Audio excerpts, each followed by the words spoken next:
안녕하세요 여러분, 하성균의 사건 아카이브에 오신 걸 환영합니다. 저는 안형진이고요. 자, 이곳 아카이브의 주인이시죠, 하승균 서장님을 소개합니다. 서장님 안녕하세요. 안녕하십니까.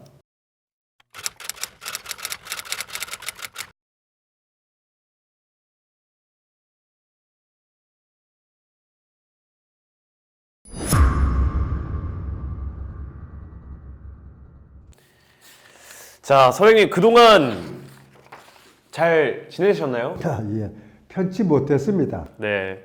자, 편치 못한 이후 이춘재 용의자가 이제 잠정적으로 확정이 되면서 이 방송이 나간 이후에 화성 연쇄살인 사건에 대한 관련 질문들을 굉장히 많이 받아보셨을 것 같아요. 서장님께서는 이번 8차 사건이 잠정 결론이 난 것에 대해서는 어떻게 생각을 하시나요? 나 자신도 굉장히 궁금했어요. 네. 8차 사건이 그 당시에 수사를 누가 했는가? 수사본부 간부들한테 확인을 해서 그 당시에 수사한 담당자들을 개인적으로 전화로 접촉을 해봤고 또 수사 간부들한테 결과도 물어봤고 그래서 나름대로 많이 의혹을 해소를 했습니다. 자, 그럼 이제 이춘재가 8차 사건의 범인이라고 뭐 본인이 직접 자백을 하기 전까지는 8차 사건의 범인은 윤모 씨라고 이제 계속해서 많은 국민들도 그렇게 알고 있었는데, 서장님께서는 왜 8차 사건의 범인을 윤모 씨라고 생각을 하셨던 건가요? 나는 윤모 씨라고 내가 직접 생각한 바는 한 번도 없고 네. 다만 8차 사건이 발생했을 때 그때가 89년도입니다. 그 공교롭게 89년도 6월에 향남면에서 어떤 언론에도 보도가 되지 않는 또 다른 모방범죄가 있었어요. 네. 자칭 화성 연쇄살인범이라고 하는 자가 수원에 모여고 2학년 학생이 일요일 날 첫 차를 타고 수원에 도서관을 가기 위해서 차를 기다리는데 웬 남자가 나타나서 근처 숲속으로 끌고 들어갑니다. 끌고 들어가서 내가 그 유명한 요즘 방송에서 떠들고 있는 화상 연쇄살인범이다. 그리고 들어가서 약 1시간여 동안 성폭행을 합니다. 그리고 마지막 하는 얘기가 너는 나이가 어리고 말 잘 들으니까 너만 살려주마. 그리고 도망을 갔어요. 그리고 만약에 신고를 하게 되면은 내가 기어코 쫓아와서 가만 안 두겠다. 그랬는데 그 아이가 바로 집으로 가서 부모와 함께 발안지사에 가서 신고를 합니다. 저 태안에서 수사본부에서는 종합수사본부를 두고서 수사를 하고 있는데 또 다른 자칭 화성 연쇄살인범이라고 하는 자가 나타나서 경기도 경찰국 국장님이 나를 불러서 특명을 내립니다. 네. 다른 화성 연쇄살인 사건의 피해자는 다 죽었는데 이 애는 살았지 않느냐. 네. 그럼 이건 이 범인을 못 잡으면은 형사를 그만두고 경찰 문 닫아야 된다. 라고 해서 내가 10명을 데리고 바란 현지의 수사본부를 체리해서 그 사건을 수사해서 6개월 만에 89년 11월 달에 그 범인을 검거합니다. 네. 그리고 증거품도 확보하고 피해자하고 대질해가지고 피해자가 그 자리에서 주저앉아 버려요. 그 범인을 보고. 어쨌든 그 사건에 6개월간 매달려서 해결을 했어요. 네. 그 과정에 8차 사건이 납니다. 네. 전화로만 들었어요. 그리고 나는 방안에서 죽은 거고 또 현장에서 채모도 발견되는 등 평소에 내가 알고 있는 범인의 수법과 다르기 때문에 또 그쪽에서 엄연히 수사할 것이고 네. 나는 내 특명받은 이 사건은 그쪽에 집중하다 보니까 자, 서장님 근데 이 7차 사건에 몽타주가 나오지 않나요? 네. 근데 그 몽타주를 이용해서 왜 이춘재를 조금 검거하는데 큰 역할을 못한 건지. 오케이. 몽테스에 나오게 된 배경부터 간단하게 얘기할게요. 네. 그 당시 9월 7일 날 7차 사건이 납니다. 네. 그러니까 7차 사건 났을 때는 그 당시에 그 지원팀입니다. 수사본부에. 그래서 7차 사건 현장에서 범인을 수원까지 태우고 온 버스 기사와 안내를 찾죠. 9월 10일 날 몽타주가 만들어져요.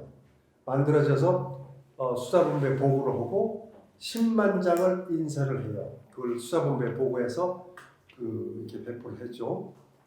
그런데 결론은 수사본부에서 전 수사 요원들한테 몽타주를 주어서 공유를 하게 해야 되는데 네. 아마 그 후에 나는 이춘재라고 하는 사람 이름도 처음 들어봤어 이번 일에. 네. 너무 깜짝 놀랐어. 6차 사건이 발생한 지난리에 살았다는 이춘재가 거기 살았다는 걸 듣고서 너무너무 놀랐어요.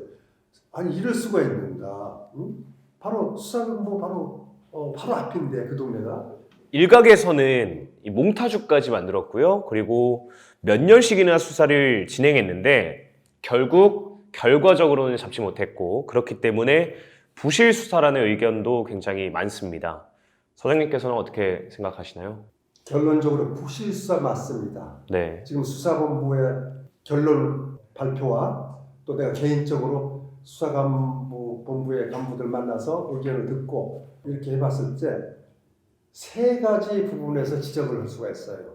이 수사본부 현지에서는 내 팀에서 만든 그 몽타주라든가 또는 내 팀에서 2달간 같이 합류해서 고생을 했던 기사와 안내양들이 자기네 본업으로 돌아갔어요. 그래서 그분들이 하는 얘기는 언제든지 용의자가 나오면 우리한테 보여주라. 우리가 확인해 주겠다. 했는데 그 후로 한 번도 그런 일이 없어요.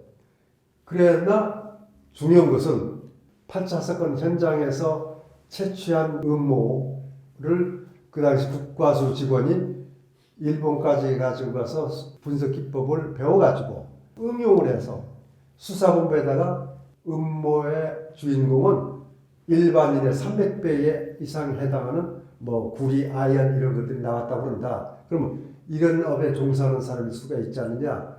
이런 의견을 제시하니까 수사본부에서는 그런 업종에 종사하는 사람들뿐만 아니라 여러 형사들에 의해서 약 800여 명의 채무가 임의 제출 받았다고 그래요. 그것을 대조해서 그 분석한 결과 그 중에 어느 특정인, 그게 실은 국가수에서 누군지 모르지 특정인이랑 네. 현장에서 채취한 채무와 또 불특정 다수인 800명 중에 하나인 그 채무를 방사선 동의원소 분석법에 의해서 보니까 3,600만 분의 1 범인이 아닐 가능성. 수사본부에다가 시험 성적표를 제출하니까 그 당시에 수사본부에서는 그 형사들이 그 사람을 데려다가 조사한 것이 윤모 씨 아니냐 이렇게 보는데 한편 국과수에서도 그런 자료가 나왔고 네. 그 당시 믿을 만한 과학적인 수사 기법은 그거밖에 없어요. 그러니까 수사본부 요원들은 하늘같이 믿고 데려왔을 것이고 또 검찰에 구속영장을 신청했더니 검찰에서 당신들 말 못 믿겠다. 그러면 그 용의자를 데려와라 라고 해서 당시 검찰 최모 검사가 자기 방에다가 경찰에서 데려다 준 그 사람을 단 둘이서 약 1시간에 가까운 신문 끝에 검사가 영장 신청해라. 범인 맞네. 이랬다는 거야. 내가 보기에는 검찰, 경찰, 국과수 네. 이런 부분들이 그 당시에 아무리 수사 환경이 좀 낙후되었다 하더라도 이런 부분에서는 좀 부실했다라고 생각이 들어요. 네. 알겠습니다. 자, 서장님께서 이제 아까 말씀해 주셨듯이 이춘재를 직접 만나보려 했다고 이렇게 제가 들었는데 거절당했잖아요. 네. 근데 만약에 만났다면 어떤 이야기를 했을 것이고 네. 그리고 이춘재를 만나려 했던 이유는 무엇인가요? 딱 두 가지입니다. 하나는 8차 사건에 대해서 많은 그 언론과 또 수사본부에서 많은 의혹을 가지고 있고 네. 그래서 나는 직접 이춘재한테 물어보고 싶었어요. 그 8차 사건에 대한 진실을. 그렇지. 네. 물어보고도 싶고 그 후로 교도소 안에서 여러 사건 경찰이 알지도 못하는 사건까지 얘기하고 그랬다는 걸 봐서 자기가 진심으로 8차 사건 했으면 이 얘기했을 수도 있겠지만은 그것도 알고 싶고 또 하나는 이춘재에 의해서 많은 사람이 목숨을 잃었지 않습니까? 그 유족들도 지금 그 참 마음을 아프고 참 평생 잊지 못하고 살고 있고, 나는 적어도 10차 사건 중에 7건 이상의 시신을 내가 직접 만져보고 수습도 그랬어요. 네. 내 아픔도 큽니다. 네. 또 내 부하 직원이 우리 팀에서 과로로 쓰러져가지고 지금도 반신부수로 살고 있고, 이 부분들을 하나로, 즉 이춘지한테 참회, 반성, 참 잘못했다고 진심 어린 네. 그런 얘기를 듣고 싶었어. 그리고 그 얘기를 들으면 그 유족들한테라든가 우리 형사들한테 내가 만나본 결과야, 그 본인이 진짜 반성하고 그 진정 어린 그 용서 또 참회의 얘기를 하더라라는 얘기, 나도 또 듣고 싶고. 네. 그 두 가지이죠. 이 두 가지를 직접 서장님의 두 눈으로 확인하고 싶어서 이제. 근데 그 교도소장한테 편지를 보냈더니 네. 본인이 만나기를 원치 않는다. 그러면 교도소도 어쩔 수 없어요.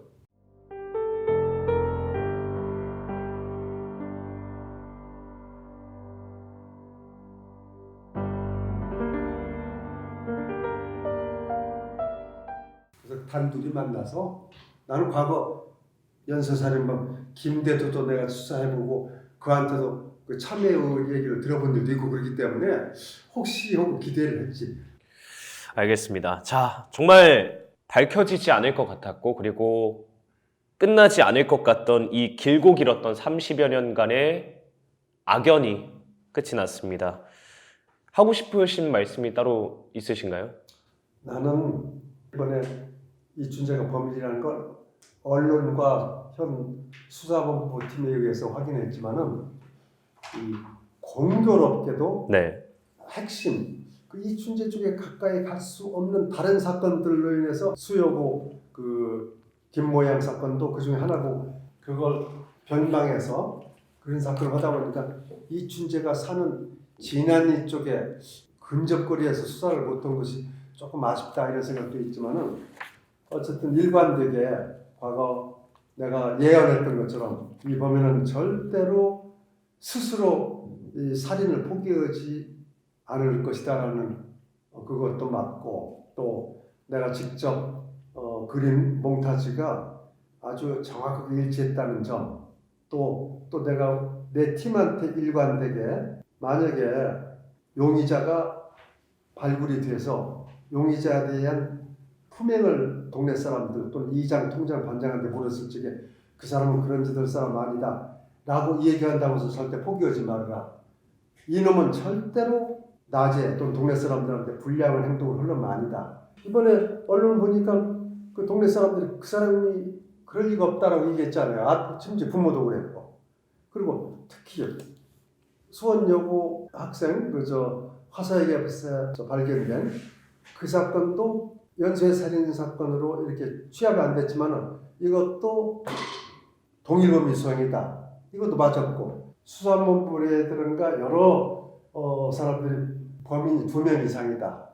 그리고 모방범죄가 있고 몇 건 있다라고 했던 것은 나는 일관되게 이건 한놈 짓이다. 이렇게 평했던 것. 이것은 다 맞아 들어갔지만은, 그러나 내 손에 의해서 이게 종결이 안 된 게 정말 실패자다. 이렇게 생각할 수 있어요. 자, 이춘재라는 진범이 나오면서 화성 사건이 이제 모두 마무리가 되어가고 있습니다. 그러면서 이제 서장님께서 굉장히 고마움을 느끼는 분들도 많을 것 같아요. 맞습니다. 내가 꼭 한 사람을 이 사건 해결에 결정적인 역할을 한 사람을 고맙고 얘기하지 않을 수 없습니다. 네. 그 현재 그 수사본부를 운영하고 있는 경기도경 나원호 형사과장이라고 하는 사람이 있어요. 이 사람이 경기도경 강력계장 출신인데, 이 사람이 강력계장 하다가 총경이 돼서 다른 지역에 갔다가 경기도경 형사과장을 자원해 가지고 왔어요. 보통 자원에서 1년 근무하면은 일선서에 나가서 서장으로 나갑니다.